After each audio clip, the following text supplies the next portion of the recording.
আপনাদেরকে আমি আজকে একটা মজার ঘটনা শেয়ার করবো। সেটা হচ্ছে যে মানে আমি এখন বর্তমানে যে ট্রেনটায় আছি সেখানে হচ্ছে কোনো মানুষ নাই, পুরো ট্রেন আমাকে নিয়ে টানতেছে। Can you believe it? Okay, let's গো।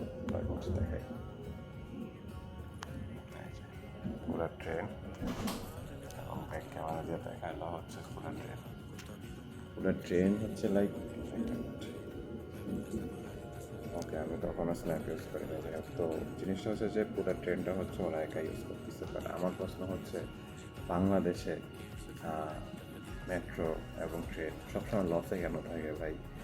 ট্রেনের ক্ষেত্রে আপনি একদিন আগে গেলেও টিকিট পাবেন না, আবার মেট্রো তো সেম। আপনি যদি কখনো যান ধাক্কাধাক্কি করে ঢুকতে হয়।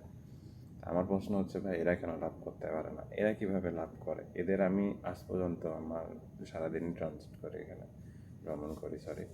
তো এখানে দেখা গেছে যে মোস্ট অফ দ্য টাইম এটা ফাঁকা থাকে। তা আমার সবসময় মনে এটা প্রশ্ন জাগতো যে ওরা কীভাবে লাভ করে। তো যার জন্য আসলে ভিডিও করা। আর এখানে অলরেডি একটা স্টপেজ, বাট দেখেন নো ওয়ান। তো জাস্ট এটা আমার ট্রেন এমন না, এই আর কি। যাই হোক, আল্লাহ হাফেজ, সবাই ভালো থাকবেন, সুস্থ থাকবেন।